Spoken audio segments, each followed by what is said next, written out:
नवरात्रा के इस पर्व अष्टमी की और विजयदशमी की आप सबको बहुत बहुत शुभकामनाएं, बहुत बहुत बधाई।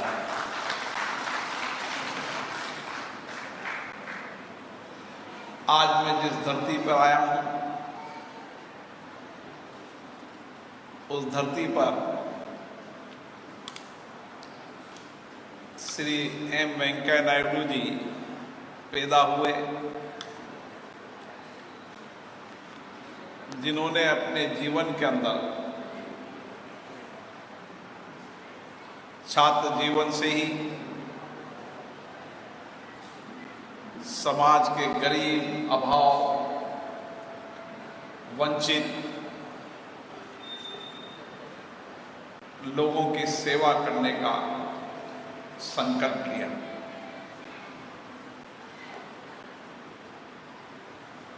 वेंकैया नायडू जी साहब ने हमको, जब हम युवा मोर्चा बीजेपी यूथ में काम कर रहे थे, उनके आशीर्वाद से, उनकी गाइडेंस से किस तरीके से संगठन में काम करना चाहिए, संगठन में काम करते हुए कार्य संस्कृति क्या होना चाहिए,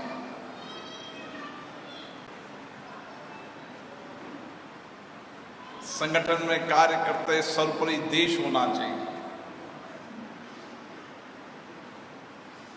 ऐसा वेंकैया नायडू जी ने मेरे जैसे हजारों लाखों नौजवानों को देश और राष्ट्र के लिए तैयार किया। उनके गाइडेंस से, उनके आशीर्वाद से, उनके मार्गदर्शन से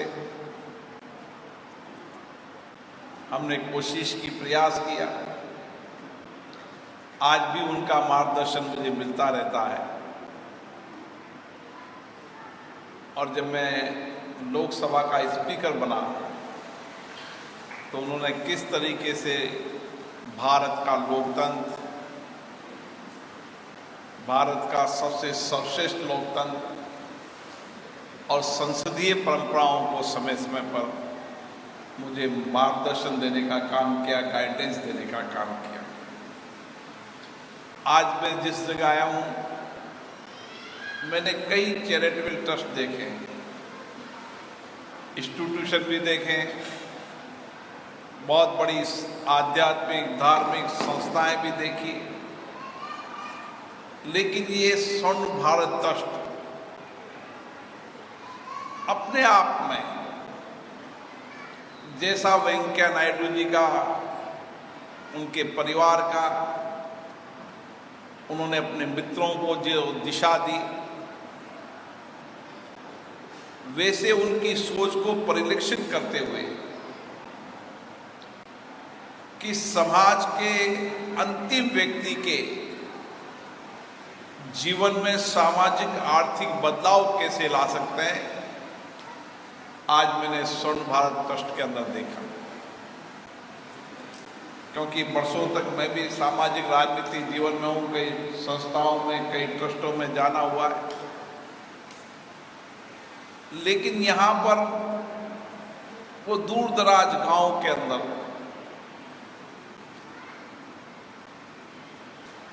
कई के माता नहीं है, कई के पिता नहीं है, कई धन के अभाव में जिन बच्चों ने शिक्षा छोड़ दी, सबसे पहले समाज के उस अंतिम व्यक्ति से इस ट्रस्ट की यात्रा शुरू की। उनको अच्छी शिक्षा, अच्छा संस्कार, अच्छी संस्कृति, ताकि वो अच्छी शिक्षा संस्कृति प्राप्त कर देश का एक सर्वश्रेष्ठ नौजवान बन सके। उनको गांव ढानी से लाकर, जैसे ही वेंकैया नायडू जी की का संवेदनशील और मातृत्व और हमेशा संवेदना उनके कार्य में, उनकी संस्कृति में रहा है, उसी तरह उनकी बेटी दीपा जी ने भी देखा कि किस तरीके से एक परिवार की 4 बच्चियां, जिनके माता पिता उनको पढ़ा नहीं सकते थे, संभाल नहीं सकते थे, पिता नहीं थे, उनको पढ़ने के बाद अखबार में वहाँ लाना और उनको पूरी शिक्षा, संस्कृति, ज्ञान देने के साथ जब तक उन पेड़ों पे खड़ी न हो जाए, जब तक उनकी शादी न हो जाए, उनको एक बेटियों की तरह पालना, ये एक पिता के ही संवेदनशील संस्कार है।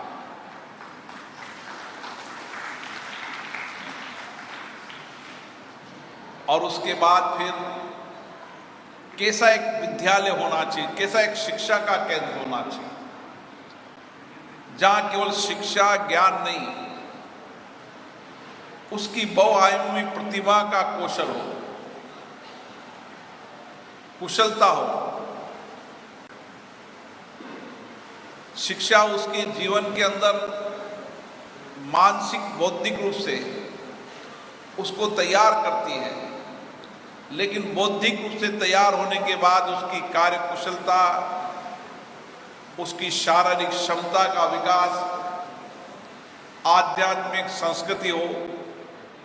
जीवन जीने की सही कार्यशैली हो, उसके लिए भी एक विद्यालय चलाना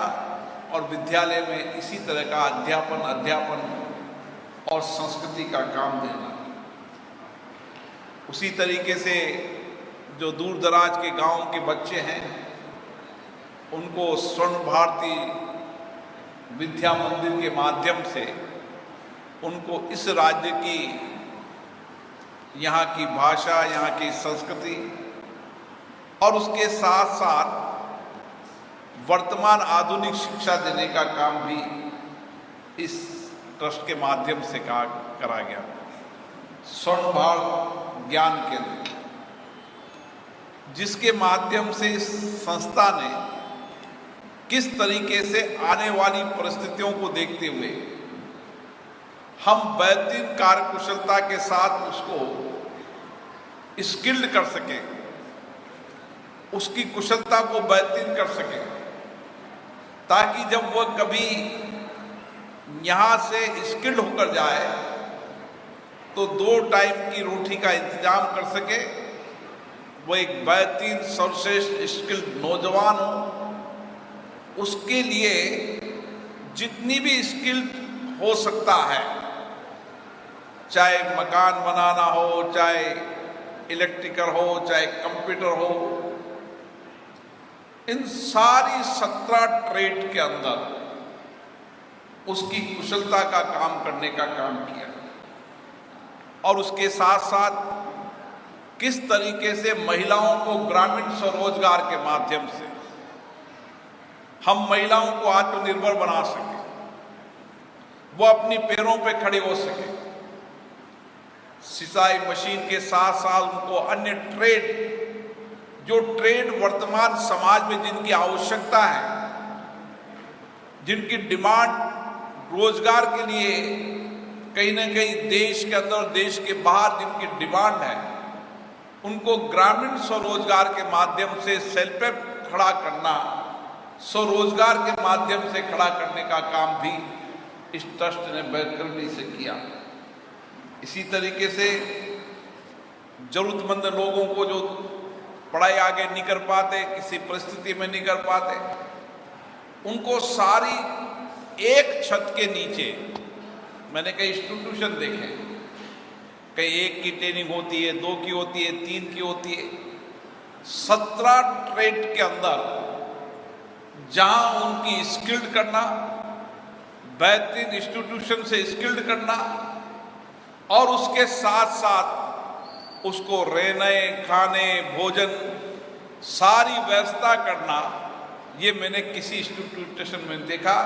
जो मैंने यहाँ पर इस स्वर्ण भारत ट्रस्ट में देखा। और इसी तरीके से महिला सशक्तिकरण, युवा सशक्तिकरण और विशेष रूप से मैंने यहाँ देखा कि वर्तमान में दुनिया के अंदर आईटी के मामले के अंदर हमारा देश प्रगति कर रहा है। प्रधानमंत्री नरेंद्र मोदी जी के नेतृत्व में आज दुनिया के अंदर सबसे ज़्यादा इंफॉर्मेशन टेक्नोलॉजी के रूप में और उसके बाद आर्टिफिशियल इंटेलिजेंसी के बारे में तमाम तकनीकी ज्ञान से हमारा नौजवान तैयार हो। गांव के दूर दराज गांव में रहने वाले व्यक्ति को भी वर्तमान आधुनिक शिक्षा के साथ उसको आईटी की ट्रेनिंग हो, ताकि देश और दुनिया के अंदर हर परिस्थिति के अंदर वह दुनिया के अंदर या देश में कहीं जाए तो उसके पास रोजगार की ताकत खड़ी रहे। इसके लिए आईटी की ट्रेड और ट्रेड में भी जिस तरीके से बेहतरीन शिक्षण और प्रशिक्षण का काम दिया जा रहा है, निश्चित रूप से अपने आप में महत्वपूर्ण है। और इसी तरीके से दूरस्थ शिक्षा का जमाना है। कोरोना में हमने देखा है कि किस तरीके से कोई जमाना था जब कहते थे कि ये संभव नहीं है, टेलीमेडिसिन हो, टेली एजुकेशन हो, टेली ट्रेड हो, तमाम चीज़ों को चाहे कोरोना हो चाहे किसी परिस्थिति में हो, दूर दराज के गांव के अंदर भी बैठकर टेली एजुकेशन ले सके, इसके लिए संस्थान ने व्यापक रूप से काम किया। और विशेष रूप से हमेशा माननीय वेंकैया नायडू जी ने किसान की चिंता की। किसान, मजदूर, गरीब, वंचित, उनके जीवन के राजनीतिक और सामाजिक क्षेत्र के महत्वपूर्ण हिस्से रहे। और जब वो सबसे पहले अटल बिहारी वाजपेयी जी की सरकार में मंत्री बने तो उन्होंने किसानों को किस तरीके से आत्मनिर्भर बनाया जाए, कैसे उनकी उपज का ठीक मूल्य मिले, इसके लिए उन्होंने प्रधानमंत्री सड़क योजना के माध्यम से जो देश में पहली बार शुरू की गई, जिससे कि एक हर गांव की कनेक्टिविटी, आज मैं कह सकता हूं कि प्रधानमंत्री सड़क योजना किसान को आत्मनिर्भर बनाना, उसकी उपज को ठीक मूल्य मिलना और उसकी जिंदगी को बेहतर करने में अगर कोई सबसे बड़ी महत्वपूर्ण योजना है तो प्रधानमंत्री सड़क योजना है, जो वेंकैया नायडू जी के प्रयासों से इस देश के अंदर शुरू की। और उसके बाद उन्होंने किसानों के लिए हमेशा वो अपने जीवन में जब भी देश के अंदर जाते थे किसानों की चिंता करते थे, किस तरीके से किसानों का कल्याण हो सके, किसान नई टेक्नोलॉजी का उपयोग कर सके। आज मैंने देखा कि इस छोटे से गांव के अंदर ड्रोन टेक्नोलॉजी का आज उद्घाटन किया गया और आने वाले समय के अंदर ड्रोन टेक्नोलॉजी के माध्यम से हम कम लागत में अधिक उत्पादन की दिशा में ड्रोन टेक्नोलॉजी, जिसके अंदर कम खाद, ठीक बीज और उसकी पेस्टिसाइड, जो बीमारी जिसके उसकी पेस्टिसाइड का उपयोग करना आवश्यक हो, तो इसके लिए किसानों की हर स्तर पर, चाहे ड्रोन टेक्नोलॉजी हो, चाहे फसल की नई तकनीकी हो, औषधि पौधों की नई तकनीकी हो, जितनी भी एग्रीकल्चर प्रोडक्शन बढ़ा सके, लागत कम कर सके, वह सारा का सारा प्रशिक्षण यहाँ इस केंद्र से मिल रहा है, ताकि आने वाले समय में देश का किसान सशक्त होगा तो भारत मजबूत होगा। इस दिशा में उनकी सोच है और मुझे लगता है कि इस तरीके से किसानों को प्रशिक्षण देंगे तो एक आत्मनिर्भर किसान हम बना पाएंगे। इसके लिए उन्होंने विशेष रूप से काम किया। और मैंने देखा कि चिकित्सा के मामले में वह हमेशा संवेदनशील रही है। भारत स्वस्थ रहे। आज भी हमें याद है कि इतने प्रयासों के बाद भी हम चिकित्सा के केंद्रों या चिकित्सा स्वास्थ्य केंद्र के गांव तक नहीं पहुंचे। और वेंकैया नायडू जी की सोच, उनकी प्रेरणा थी कि इस ट्रस्ट के अंदर तमाम दूर दराज के गांव के अंदर जहां स्वास्थ्य केंद्र नहीं है, चिकित्सा की व्यवस्था नहीं है, वहां पर किस तरीके से इस देश के महत्वपूर्ण डॉक्टर यहां आकर उनको अपने घर में बेहतरीन चिकित्सा का उपचार कर सके और स्वस्थ हो सके, इससे बड़ा काम कोई नहीं हो सकता। और मैंने देखा कि किस तरीके से आई के अंदर जिस तरीके से वहाँ कैंपस में भीड़ पड़ी हुई थी, बड़े बड़े बुजुर्ग, महिलाएं, पुरुष थे, जो शायद ये ट्रस्ट न होता और ये आई का केंद्र नहीं होता तो कई बार मैं गांव के अंदर जाता हूं तो गांव में देखता हूं कि लोग जानकारी के अभाव में या जानकारी हो तो धन के अभाव के अंदर कई बार आंखों और दांतों का इलाज नहीं करा पाते। वेंकैया जी इस बात को समझते थे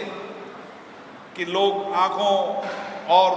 दांत एक ऐसी चीज है जो परिस्थिति से समय निकालती रहती है, लगता है आज करा लेंगे, कल करा लेंगे, और एक समय आता है जब उनकी आंख खराब हो जाती है और उनका दिखना बंद हो जाता है। और इसको देखते हुए आपने यहाँ पर आई का एक केंद्र खोला, जहाँ पर हैदराबाद का सबसे बेस्ट इंस्टीट्यूशन यहाँ पर उनकी आंखों का इलाज करता है, ऑपरेशन करता है, चश्मा फ्री मिलता है ताकि वो आंखों से हमेशा दुनिया को देख सके। और डेंटल के रूप में तो मैंने कोई संस्था नहीं देखी, लेकिन इनका सोच था कि दांत की वजह से भी कई बार कई बीमारियां हो जाती है और जो दांत बहुत लंबे समय चलते हैं उनके इलाज के भाव में उनका नहीं हो सकता, इसके लिए भी विशेष रूप से किया। मैं ये कह सकता हूँ कि जितना स्वर्ण भारत इंस्टीट्यूशन ट्रस्ट और वेंकैया नायडू जी के परिवार, जो सारा परिवार पिताजी के दिया हुआ ज्ञान, अनुभव, चरित्र, कैरेक्टर, उनकी संवेदना परिवार में परिलक्षित होती है और इसीलिए परिवार ने भी सारा समर्पण समाज को किया है। गरीब, वंचित, अभाव में रहने वाले व्यक्तियों को अपनी जिंदगी समर्पित की है,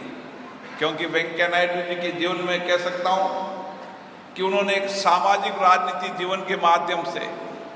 वो जहाँ भी रहे, विद्यार्थी काल के अंदर छात्र संघ के अध्यक्ष रहे, विधायक के रूप में, विधायक दल के नेता के रूप में रहे,